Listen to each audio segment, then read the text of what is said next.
General Ziaur Rahman সাহেব বঙ্গবন্ধুকে স্বীকার করে নিলেন, এবং আমরাও কোন অবস্থাতেই জেনারেল জিয়াউর রহমান সাহেবের অবদানকে খাটো করতে পারি না। তিনি জেট ফোর্সের অধিনায়ক ছিলেন, তিনি সেক্টর কমান্ডার ছিলেন, তিনি বঙ্গবন্ধুর পক্ষে স্বাধীনতার ঘোষণা দিলেন।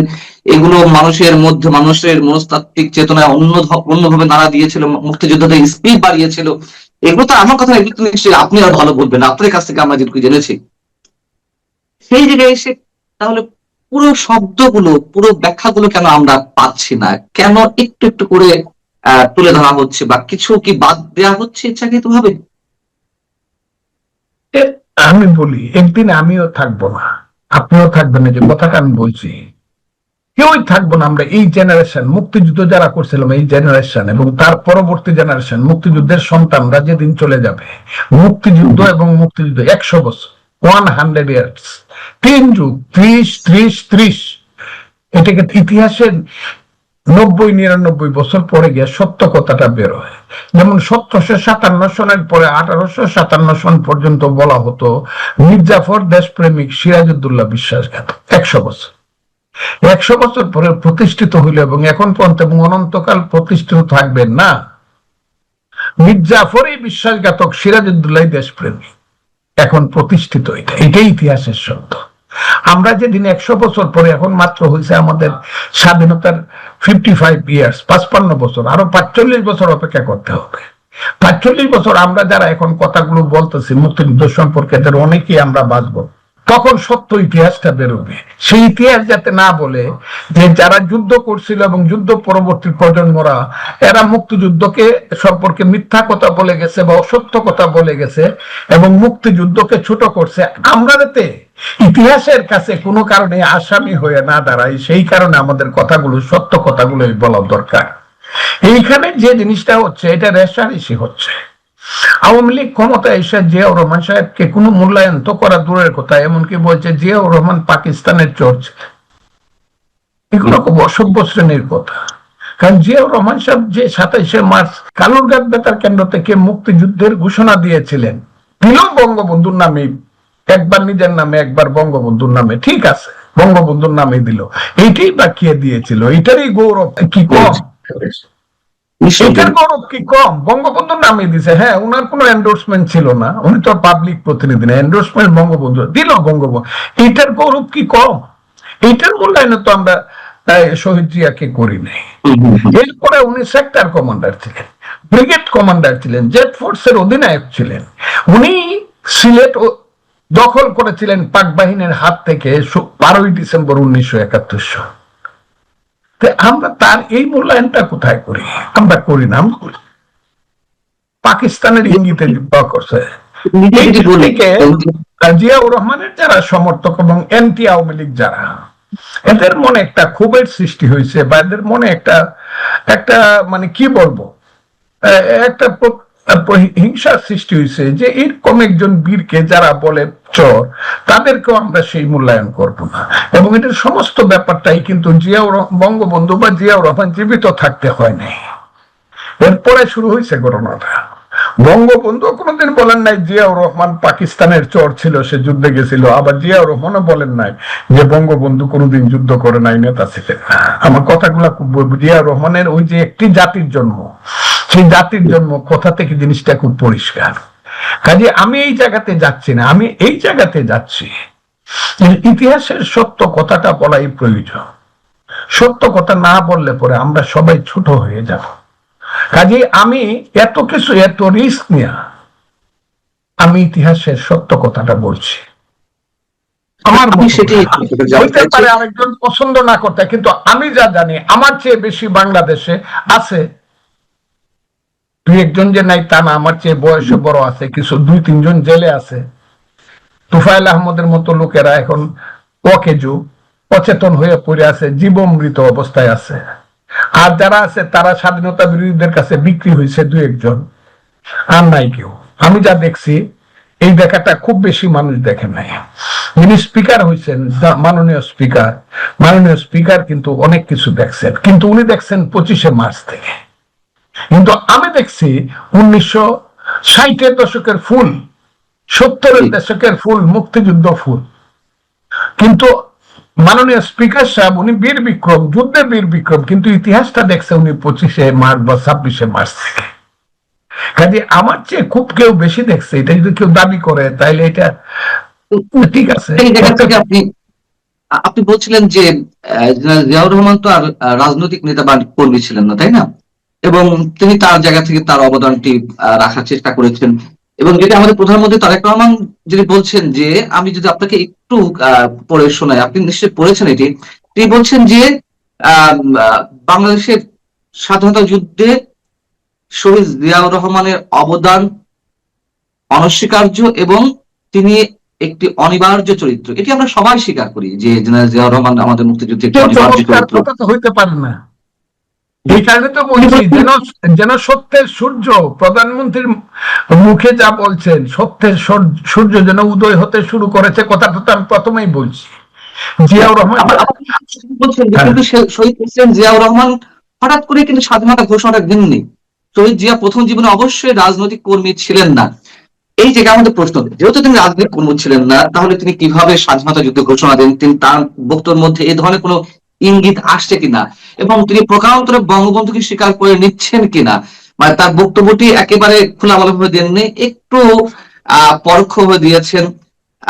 সেই জায়গা থেকে আপনার কাছে আমার প্রশ্ন। এবং এবং আমাদের স্বরাষ্ট্রমন্ত্রী সালাউদ্দিন আহমেদ তিনিও বলেছেন যে ইতিহাসে যার যতটুকু প্রাপ্য তাকে দিতে হবে। যদি তাই হয়, আজকে স্বাধীনতা ঘোষক হিসেবে বিএনপি দাবি করছে, বঙ্গবন্ধুর পক্ষ থেকে দেওয়া হোক আর যেভাবে হোক সেটি তারা বলছে, তাহলে কেন বঙ্গবন্ধু শব্দটা একবারের জন্য উচ্চারণ করা হচ্ছে না বা হয়নি? তাহলে কি সেই একই কথা আমরা বলবো? আপনি যেটা বলছিলেন যে আওয়ামী লীগ তার মতো করে আমাদের স্বাধীনতার ইতিহাস আমাদের সামনে এনেছে, বঙ্গবন্ধুকে শুধু তারা সামনে এনেছে। এবং আমি তো স্বীকার করতে চাই যে জাতীয় চার নেতাকেও তারা ওইভাবে স্বীকৃতি দিতে চায়নি। তো তাজউদ্দিন আহমেদ থেকে শুরু করে আমরা যদি সাম্প্রতিক সময় আমরা ডক্টর আকবর আলী খান আর একজন বীর মুক্তিযোদ্ধা, তার মৃত্যুতেও আমরা একটা স্টেটমেন্ট দিতে দেখিনি, যেহেতু তিনি আওয়ামী লীগের সমালোচনা করেছেন। এই ধরনের কার্পণ্যতা তো করেছে, হীনমন্যতা পরিচয় দিয়েছে, এটা সত্য কথা। কিন্তু বিএনপিও কি সেই একই পথ হাঁটবে, নাকি তারেক রহমান সাহেবের এই বক্তব্যের মধ্য দিয়ে আমরা অন্য করে ইঙ্গিত পেতে পারি? বলছি তারেক রহমান সাহেবের কথাটা যে আমার যেন মনে হয় সত্যের সূর্য উদয় হতে শুরু করেছে, উদয় হতে পারে, আমি কথাটা বলছি, এর বাইরে আর কিছু বলবো না। 2 নম্বর হইলো, এই যে দেখেন মুজিবনগর সরকার, আপনি বললেন আমি না, মুজিবনগর না সরকার না হইলে এই যে যুদ্ধটা হইতেছিল, এই যুদ্ধটাকে কে সমন্বয় করত? এই সবটার যুদ্ধ তো মুজিবনগর সরকার সমন্বয় করছে। ও কথাটা বুঝেন। এই যে মেহেরপুরের আম্রকাননে 17 এপ্রিল 1971 সাল, 10 এপ্রিল যে সরকার গঠন হইল, সেই সরকারটা 17 এপ্রিল প্রকাশ্যে এসে বৈদ্যনাথ তলা মেহেরপুর, যেটা এখন মুজিবনগর নামে পরিচিত, সেই বৈদ্যনাথ তলায় এসে তারা শপথ নিলেন। সারা পৃথিবীর সাংবাদিকরা ছিল, দেশি বিদেশি সব ছিল, তারা গার্ড অব অনার নিলেন। সেই গার্ড অব অনার তখনকার উপরাষ্ট্রপতি সৈয়দ নজরুল ইসলাম নিলেন। একটা সরকার গঠিত হইল, সেই সরকারের প্রধান বঙ্গবন্ধু শেখ মুজিবুর রহমান। এগুলো অস্বীকার করলে তৎপরে নিজেকে মৃত মনে হয়। উপপ্রধান ভাইস প্রেসিডেন্ট হলো সৈয়দ নজরুল ইসলাম, যাকে ভারপ্রাপ্ত প্রেসিডেন্ট করা হয়েছে। তাজউদ্দিন আহমদ হলো প্রধানমন্ত্রী, সৈয়দ মুস্তাক, কামরুজ্জামান এবং মনসুর আলী শাহ বলে মন্ত্রী, এবং তারাই কিন্তু নিয়োগ দিল প্রধান সেনাপতি। ওইখানে দেখবেন আপনি সৈয়দ নজরুল ইসলাম ঘোষণা দিচ্ছেন যে রাষ্ট্রপতি, ভারপ্রাপ্ত রাষ্ট্রপতি, যে এখন থেকে উসমানীকে প্রধান করা হইল। এর আগে 2 এপ্রিল সমস্ত মেজররা বৈশা, যেখানে জিয়াউর রহমান সাহেব ছিলেন, যেখানে শফিউল্লাহ ছিলেন, যেখানে খালেদ মুশারফ ছিলেন, সিয়ার দত্ত ছিলেন, মীর শৌকত আলী ছিলেন, যারা সেক্টর কমান্ডার। আমাদের এত সুন্দর কথাটা যে আমরা ক্রিকেট যেমন 11 জনে খেলে, ফুটবল যেমন 11 জনে খেলে, আমাদের মুক্তিযুদ্ধের 11 জন সেক্টর কমান্ডার। তারা বৈশা বলল আমাদের যুদ্ধের ক্যাপ্টেনের নাম হলো উসমানী সাহেব, মেজর কর্নেল এমএজি উসমানী, কারণ উনি সবার সিনিয়র ছিলেন। যদি উনি রিটায়ার করছিলেন, উনি নৌকা মার্কায় নিয়ে 70 সনে বালাগঞ্জ, বিশ্বনাথ, দক্ষিণ সুরমা এই এলাকা থেকে উনি এমএনএ হয়েছিলেন। সেই এমএনএ সেরে উনি এইখানে তাদের নেতা হইলেন, কিন্তু অফিসিয়ালি রিকগনিশন পাইলেন 17 এপ্রিল প্রধান সেনাপতি হিসাবে by the government of Mujibnagar. এবং এই ঘোষণাটা প্রধান সেনাপতি আর সর্বাধিনায়ক, মুক্তিযুদ্ধের প্রধান সেনাপতি জেনারেল ওসমানী, আর সর্বাধিনায়ক হিসেবে আমরা কাকে চিহ্নিত করবো বা কাকে? সবসময় রাষ্ট্রপতি থাকে, যে রাষ্ট্রপতি উনি, একটা হলো উনি হলেন সিএনসি। এটা কিন্তু ভুল কথা হচ্ছে যে মুক্তিযুদ্ধের সর্বাধিনায়ক ওসমানী সাহেব, এটা ভুল। মুক্তি বাহিনীর প্রধান সেনাপতি অথবা সর্বাধিনায়ক বলা যেতে পারে, কিন্তু মুক্তিযুদ্ধের সর্বাধিনায়ক সবসময়, যেমন এখনো সবসময় হবে প্রতিরক্ষা বাহিনীর সর্বাধিনায়ক থাকবে রাষ্ট্রপতি, তাকে বলা হয় সুপ্রিম কমান্ডার। আর হলো সিএনসি, কমান্ডার ইন চিফ। আপনি কি এইগুলো তো বুঝতে চায় না মানুষ। উসমানী ছিলেন কমান্ডার ইন চিফ। আমি সেগুলো প্রশ্ন করলাম, করলাম কয়জনে জানে, কিন্তু সবাই বলে উসমানী সর্বাধিনায়ক ছিল মুক্তিযুদ্ধ। আমি সেগুলো প্রশ্ন করলাম আপনার সামনে। হ্যাঁ, এবং উসমানীকে আদেশ করতেন প্রধানমন্ত্রী এবং রাষ্ট্রপতি, কাকে কোন সেক্টর দিবে, কোথা থেকে কাকে বলবে, এটা কে করতো? এই যে জিয়াউর রহমান সাহেব ব্রিগেড কমান্ডার করলো, সেইখানে তো আরেকজনকে 1 নম্বর সেক্টর কমান্ডার করলো। সেই সেক্টর কমান্ডারের নাম কি? মেজর রফিকুল ইসলাম বিরুদ্ধ। এই যে খালেদ মোশাররফ সাহেব গুলি খাইলেন নভেম্বর মাসে যুদ্ধে, তারপরে হসপিটালে চলে গেলেন লখনৌতে, তখন কমান্ডার কে ছিলেন? কমান্ডার ছিলেন মেজর হায়দার। এই অর্ডার গুলা কে দিত? কিন্তু মুজিবনগর সরকার দিত। অস্ত্র যে চুক্তি করত, কে করত? মুজিবনগর সরকার করত। একটা সরকার ছিল। আমরা সবকিছু, এটা তো হঠাৎ করে তো হয়ে গেছে না জিনিসটা। আমি সেই জায়গা থেকে আরেকটা প্রশ্ন করতে চাই যে ডক্টর ইউনূস সরকারের সময় মুক্তিযুদ্ধ যেভাবে আক্রান্ত হয়েছে, মুক্তিযুদ্ধের ইতিহাস, মুক্তিযোদ্ধা যেভাবে আক্রান্ত হয়েছেন, এই বিষয়ে আপনি নিজেও কথা বলেছেন, এবং ইতিহাসের জঘন্যতম নির্যাতনের শিকার হয়েছেন মুক্তিযোদ্ধারা। কিন্তু আমরা দেখছি যে ইউনূস সরকারের সময় মুক্তিযুদ্ধের যে স্মৃতিচিহ্নগুলো ধ্বংস করা হয়েছে, নষ্ট করা হয়েছে, মুছে ফেলার চেষ্টা করা হয়েছে, 32 নম্বর থেকে শুরু করে সারা দেশের অসংখ্য ভাস্কর্য কিংবা স্মৃতিচিহ্ন, সেই সরকার, ডক্টর ইউনূস সরকার সেগুলো পুনর্নির্মাণের তো উদ্যোগ নেয়নি, বরং তার বিপরীতে জুলাইকে সামনে এনে জুলাইকে একাত্র উপরে স্থান দেওয়ার জন্য সেই সংক্রান্ত নানান ধরনের স্থাপনা বা ভাস্কর্য বলি বা মনুমেন্ট বলে এগুলো তৈরি করার চেষ্টা করেছে। কিন্তু এখন বিএনপি সরকার আসার পরও প্রায় 1.5 মাস হয়ে গেছে, আমরা সেই স্মৃতিচিহ্নগুলো পুনর্নির্মাণ বা পুনঃস্থাপনের বিষয়ে কোনো উদ্যোগ এখনো পর্যন্ত দেখলাম না। এ বিষয়ে আপনি কিছু বলবেন? আমি অন্যদের কথা বলবো না, আমি শুধু বলছি, ধরেন যুদ্ধে যদি জিয়াউর রহমান সাহেব শহীদ হইতেন, যুদ্ধে 80 সনে শহীদ না হইয়া বা 81 সনে শহীদ না হয়ে যদি যুদ্ধে শহীদ হইতেন, উনিও বীর শ্রেষ্ঠ হইতে পারতেন। যেমন ক্যাপ্টেন মহিউদ্দিন বীর শ্রেষ্ঠ, লেফটেন্যান্ট মতিউর রহমান বীর শ্রেষ্ঠ, উনি যদি কোনো কারণে শহীদ হইতেন, উনিও বীর শ্রেষ্ঠ হইতে পারতেন। বাংলাদেশের এখন 7 জন বীর শ্রেষ্ঠ। এই যে 7 জন বীর শ্রেষ্ঠ ভাস্কর্য ভাঙ্গা হলো, পা দিয়ে মোড়ানো হইলো, যত মুক্তিযুদ্ধের বিরুদ্ধে কাজ হয়েছে, এটার পিছনে ছিল স্বাধীনতা বিরোধী শক্তি জামাত মেনলি। আর এই ছেলে পেলেরা, এরাও জামাতেরই ছেলে। আমি যেটা বলতাম এটা প্রমাণিত এবং প্রতিষ্ঠিত হয়েছে, যারা জামাতেরই সন্তান। এই যে যার নায়ক এখন এনসিপির নায়ক নাহিদ সহ সবাই, এরা জামাতের সন্তান, এরা আমাদেরও ছেলে।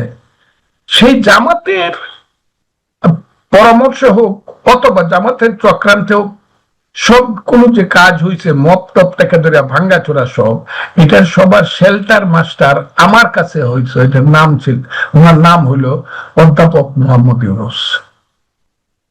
অধ্যাপক মোহাম্মদ ইউনূস যদি না হতো, একটা ঘটনার তিনি কোন ধরনের প্রতিকার করার উদ্যোগ নেন নাই কেন? তাইলে উনার সমর্থন ছিল, কাজে উনি ছিলেন, উনার সরকার ছিল শেল্টার মাস্টার।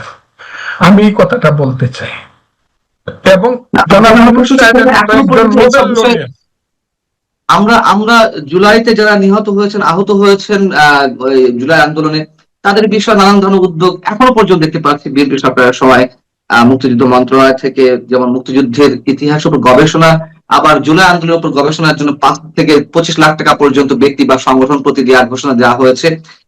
তো কিন্তু যে মুক্তিযুদ্ধগুলো ধ্বংস করা হয়েছে, আমি উত্তর দেব না। 5ই আগস্ট এবং 71-এর মুক্তিযুদ্ধ আর জুলাই যুদ্ধ, এই কথাটা আমি পার্লামেন্টে বলবো, আমাকে মাফ করবেন, আমি কি বলবো আমি চিন্তা করতেছি, কিন্তু এইটার ব্যাপারে আমি কোনো করবো না। আমি এটা শুধু একটা কথা আমি বলে রাখলাম, আমাদের যেন হিমালয় পর্বতের সাথে টিলার একটা সামঞ্জস্য রক্ষা করা হচ্ছে। টিলা এই যে ছোট ছোট পাহাড়ের যে টিলা থাকে আরো ছোট, ওদের সাথে যেন হিমালয় পর্বতের একটা সমান